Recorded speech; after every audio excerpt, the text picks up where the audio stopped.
আমরা এই যুদ্ধ নিয়ে আলোচনা করছি। এবার যার সঙ্গে কথা বলবো, ইসরায়েলে আজকে বাঙালি বিজ্ঞানীর শঙ্কায় তার পরিবার। ইসরায়েলের রেহবতে কৃষি গবেষণার জন্য রয়েছেন রহরার দিব্য মুখোপাধ্যায়। গত শনিবার ইরানের আক্রমণ হয়েছিল 1.5 কিলোমিটার দূরে, আর এই নিয়ে আতঙ্কে দিন কাটাচ্ছে তার পরিবার। তিনি কি পরিস্থিতিতে রয়েছেন? স্বাভাবিকভাবে উৎকণ্ঠায় রয়েছে তার পরিবার। ইরান হামলা করলেই দিব্যদের মোবাইলে অ্যালার্ম বেজে উঠছে, আর তার সঙ্গে সঙ্গেই তারা নিরাপদ আশ্রয়ে চলে যাচ্ছেন। অর্থাৎ এইরকম একটা যুদ্ধ পরিস্থিতিতে তিনি কিভাবে কাটাচ্ছেন সেই বিষয়ে উদ্বেগ অবশ্যই থাকছে তার পরিবারের।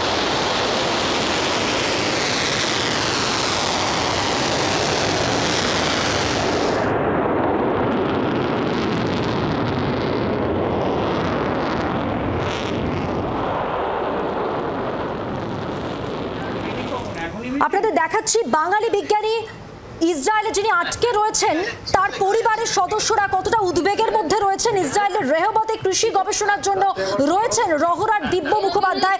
রহরায় তার বাড়ির কি পরিস্থিতি, তার পরিবারের লোকজন কি বলছেন আপনাদের শোনাবো।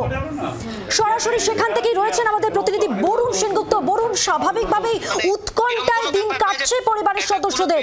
দিব্য মুখোপাধ্যায় কোথায় কি পরিস্থিতি রয়েছেন তারা কতটা জানতে পেরেছেন?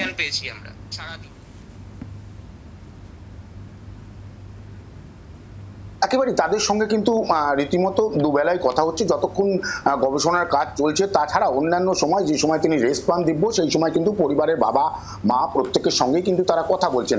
এবং কথা বলার পাশাপাশি তার বাবা যেটা বলছে, যেখানে তিনি রয়েছেন সেখানটা অনেকটাই সেফ জায়গা রয়েছে, সেইভাবে তাদের চিন্তা নেই। কিন্তু একটা যেহেতু যুদ্ধ চলছে দেশে, সেহেতু কিন্তু একটা কোথাও উৎকণ্ঠা পরিবারের থাকে। আমরা আমাদের সঙ্গে রয়েছে তার বাবা, একটু পরিবারের লোকের সঙ্গে কথা বলে নেবো। দেখুন, যুদ্ধ চলছে, হ্যাঁ, একটা তো উৎকণ্ঠা কোথাও থাকে।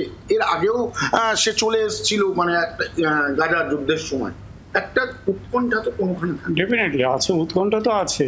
কিন্তু যেহেতু ওকে দেখতে পাচ্ছি সব সময়, দুবেলাই দেখতে পাচ্ছি, মানে কথা হচ্ছে যখনই দরকার হচ্ছে আমি ফোন করছি, কোনো অসুবিধা হচ্ছে না। সেদিক দিয়ে যা দেখতে পাচ্ছি, ইটস অলরাইট, নো প্রবলেম। কি বলছে তার বাড়ি বা তারা কি বলছে? তার সঙ্গে যে কথা হচ্ছে, যেটা অ্যালার্ম বাজলে তাকে তলায় চলে যেতে হচ্ছে, বা কি বলছে তারা? তার সঙ্গে কি বলছে, তার কি কথা হচ্ছে আপনাদের সঙ্গে? আমাদের সঙ্গে কথা হচ্ছে, কেমন আছো, তুই কেমন আছিস, এই কথা হচ্ছে, সিম্পল। আর বাজার টাজার সব ঠিক আছে কিনা, তুই তোর কাছে সাফিসিয়েন্ট ফুড আছে কিনা, সব কিছুই আছে, কোনো প্রবলেম নেই। ও যাচ্ছে বাজার করে, আজকে যেমন বাজার থেকে এসছে একটু আগে, কোনো প্রবলেম নেই। আর কদিন বাকি আছে? আসার আর কতদিন বাকি রয়েছে?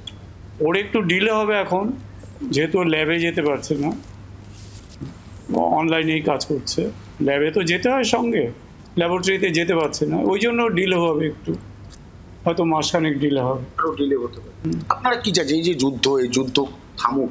হ্যাঁ, ডেফিনেটলি যুদ্ধ থামুক, এটাই চাই। অনেক অনেক মানুষ তো এই পরীক্ষা নিরীক্ষার জন্য, গবেষণার জন্য সব ওখানে আছে, তো সবাই চায়, আমরা সবাই চাইছি নর্মাল হোক, সিচুয়েশন নর্মাল। এর আগেও তো যখন গাজা যেই সময় আক্রমণ করেছিল, বা সেই সময় তো চলে এসেছিল, তখন ওই একটা সার্ভিস দিয়েছিল ইন্ডিয়ান গভর্নমেন্ট, সেখানে চলে এসেছিল ওরা। কিন্তু এবার সেটা দিচ্ছে না, এবার বলে দিয়েছে ওইখানে যাও, এইখানে যাও, এইটুকু বলেছে। এবং অত দূরে যাওয়া, ট্রাভেল করা, ওপরে যদি কিছু পড়ে সেটাও তো একটা চিন্তার ব্যাপার না। একটা গাড়ি নিয়ে গাড়ি ভাড়া করে গেল, তো একটা পয়সাও তো দেবে না। গাড়ি ভাড়া করে যেতে হবে জর্ডান থেকে আবার যেতে হবে আরেকটা জায়গা, সেখানে এই দুটো জায়গায় গিয়েও প্রবলেমে পড়ে যাবে না। কবে ফিরবে তার কোনো রাস্তায় কিছুই বলা নেই, কিছু বলার নেই, কখন কি হবে কেউ জানে।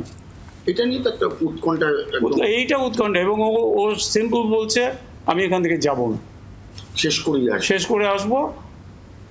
যতক্ষণ না, যদি এখন এমন সিচুয়েশন হয় যে ইন্ডিয়ান গভর্নমেন্ট ঠিক আছে অ্যালাউ করলো, ট্রান্সপোর্ট দিচ্ছে, সেখানে ও চিন্তা করবে। কিন্তু সেরকম কিছু নেই। এটা কথা হচ্ছে যে বাংকারে চলে যেতে হচ্ছে।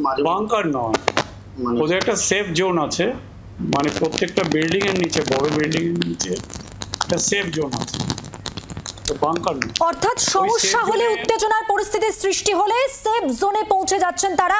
আপাতত পরিবারের সঙ্গে কথা বলে যেটা বোঝা গেল, তিনি ঠিক রয়েছেন এবং অবশ্যই পরিস্থিতি সেরকম হলে তিনি ফিরে আসবেন। ধন্যবাদ বরুণ, তোমাকে। কথা বলছিলাম পরিবারের সদস্যদের সঙ্গে দিব্য মুখোপাধ্যায়। বাংলার আওয়াজ, বাঙালির আবেগ, জি 24 ঘন্টা।